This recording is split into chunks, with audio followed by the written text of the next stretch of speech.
Thanks for everybody for coming out this afternoon.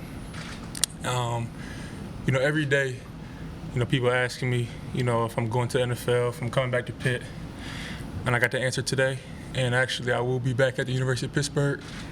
But when I take the field with my teammates again, when I'm not that tunnel, it's going to be up to God.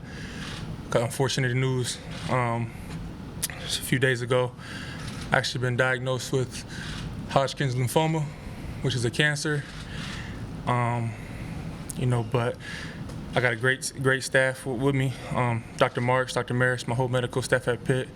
Rob Blank, one of my trainers who've been at every doctor's appointment with me. It's tough, but I just want to thank my mom, my dad, my brothers, my teammates for everything they do in my life, and I know, that the whole city has my back.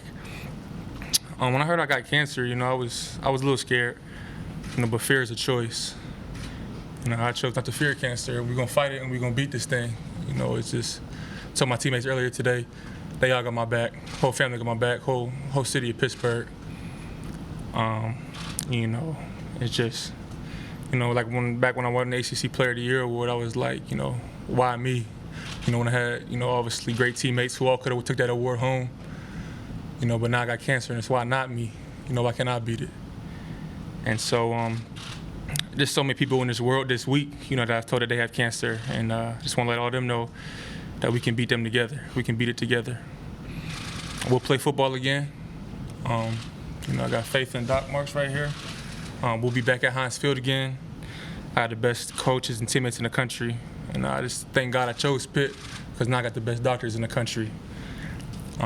So it is what it is. I know God will never bring me to something He can't bring me through, and so that's just where we're at. I know my teammates and families praying for me. I'm gonna fight strong.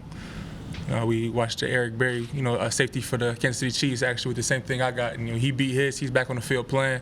So I got all the faith in the world. So thank you. God bless. I'm Dr. Marks, and I just wanted to explain a little bit about James' condition. As James said, he was just diagnosed this week with Hodgkin's lymphoma. He has what we refer to as stage 2 disease. This is one of the more common types of cancer that we see in men his age.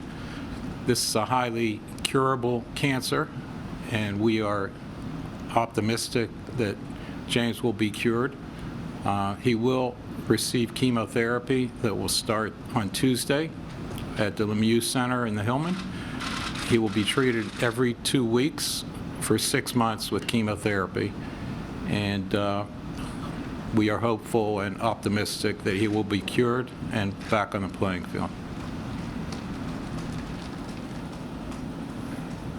Questions, please. Dr. Marks, in your experience, what has been given his age and obviously his good health otherwise, what has been your experience in terms of recovery? So his cure rate is somewhere between 85 and 95%, so very positive.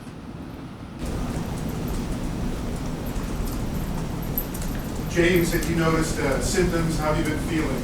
Anything tip you off to this? Well, really, it's kind of painless, actually. Can always just tell something, wasn't right. Working out and stuff, and but Dr. Maris, he's been so patient with me. Our team doctor, and anytime I just went right to him, and he was doing above and beyond everything he could to help me, and he got further testing done for me, and then it showed up in the scan. But just as going through the workouts and stuff, knew something wasn't right.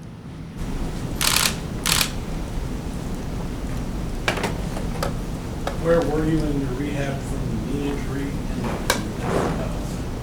how's that process? Rob, Tim, Zach, all my medical staff here have been great, so patient with me, and my knee is 100%. I'm good now.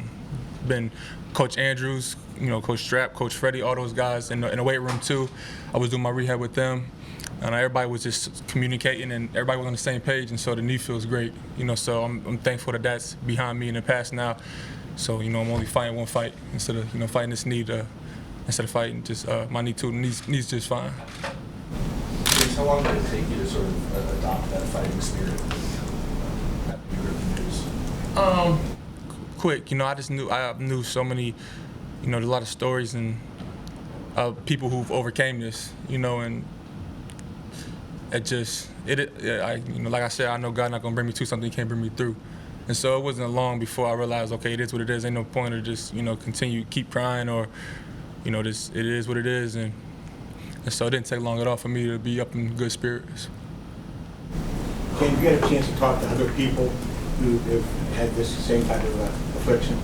Nah, not anybody with the same type, just stars. Like I said, Eric Berry, we played a video and he was just talking about his process and how he had so many people supporting him.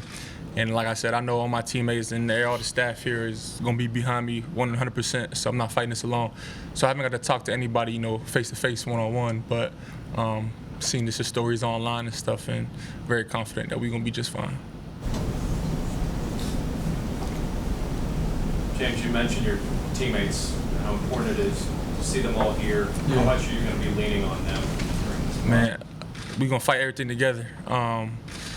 It's just, I'm just so happy, before, I got diagnosed with this, I was, in the crossroads of coming out, or coming back. But just now that I look at it, it's a blessing in disguise. And I really cannot wait till, we lock up again at Heinz Field and I take the tunnel with them and just enjoying the process, workouts, going through practice with them in the film room.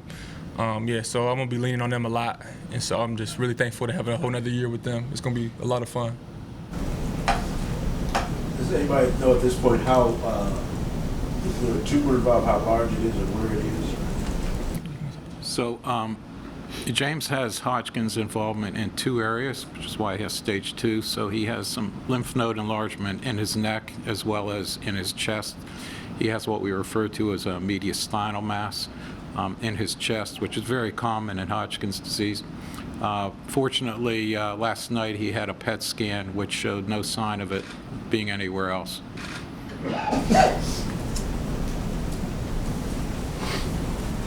Dr. Marks, is there a timeline for when treatment will be, how long the treatment is expected to last?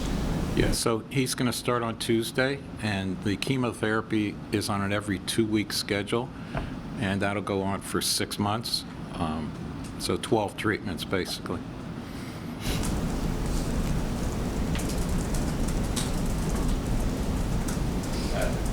Could you just take us through how you found out and the reaction and how James is handling this? James has been strong throughout the whole process. Even the first day, found out, Thanksgiving morning. Thanksgiving morning. And he's been strong. And our football team found out at 12:30 today, and they will be strong as well. We just talked to the team about how, cancer started the fight, and James is going to finish it with all his teammates and coaches involved. Everybody in this big family we have here in this building are going to help him get through this. But found out on Thanksgiving, and our kids will be strong.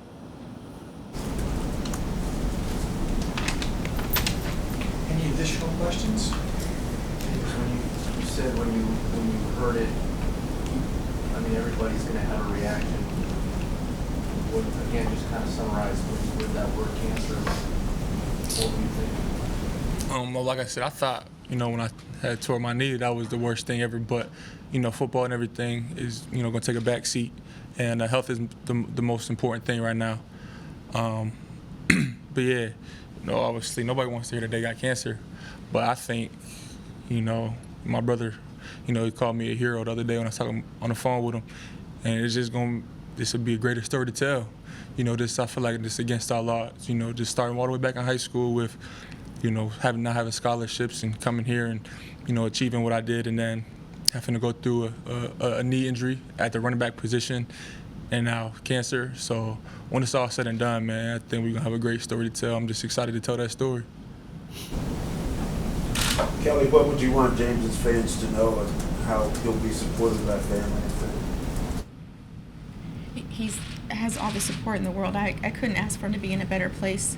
Between his teammates, his coaches, all the medical staff is just overwhelming. The care he's getting, and just that he's going to be okay. That was his first thing. Of course, you can imagine as a mom my reaction. when I first heard it, he's like, Mom, here's a choice. Let's do this. I'm just ready to get it done and keep it moving. So just that he appreciates all the support and outpouring that he has. He knows the city's behind him, just like Erie is at home. Have you reached out to Aaron Berry at all, or had any sort of contact with him? Still early. It'd be cool if I could talk to him, you know, but no, not yet. Doctor, his physical condition as is, when you say 85 to 95%, is that for anybody, or is that because of the conditioning and strength that he had? No, those are the statistics pretty much for anybody. Now, obviously, you know, he's in better shape than a lot of folks. So hopefully he's going to get through the therapy a lot easier than most people. And as I said, you know, the cure rate is high, you know, in Hodgkin's disease, regardless of your physical status, particularly in younger folks. Doc, I have a question regarding therapy. Should he, is there any restricted foods that he shouldn't have, or what about body weight? Do you expect him to lose weight, muscle tissue, stuff like that? Obviously, you know, not being able to work out as much, you know, but how will the chemotherapy affect him physically as far as weight and appetite and things like that? So honestly, there really aren't any restrictions, but we spoke yesterday and I encouraged him to stick to a high protein diet. Protein's critical in this setting. You would think that we would discourage working out, but actually it's better that he work out, and we want him to work out. Patients tolerate chemotherapy much better if they remain active. And so I don't want him lifting weights quite yet, but you know, hopefully in the next few weeks he'll be able to get back to weightlifting. And certainly his rehab can continue and he can do his workouts as tolerated, but we want him to stay active. From the assembled press, do we have any other questions? Any members of the media here have any other questions? James, you kind of alluded to it, but you, not that you look forward, but you're going to take pride in being a role model for other people. Absolutely. That's why you don't see me down up here. Is, you know, just without the cancer, I know a lot of young kids looked up, and I know there's a lot of young kids, you know, who do got cancer, who, you know, around this area and all over, who look up to me. So, like I said, I'm just ready to face this challenge, ready to say I'm a survivor, and I'm not down at all, because, like I said, it's going to be a great story to tell, and, you know, hopefully, you know, I can have a great influence on young people and people with cancer to just always fight, stay strong, and just always believe. James, you spend a lot of time in hospitals visiting kids who have different afflictions. Yeah. Is that kind of thing making you a little stronger to face something like this? Yeah, just everything with from back in my time in Erie with, you know, the Kidney Foundation, and, you know, there's all the walks that we did, and, you know, all the young people that we've seen, and there's other events that we do. You know, that's, you know, part of the reason why I'm part of the, you know, the Good Works team, Good Hands team. It's just huge, and just honored to be able to, you know, impact lives, and, you know, like I said, I'm just ready to tell this story.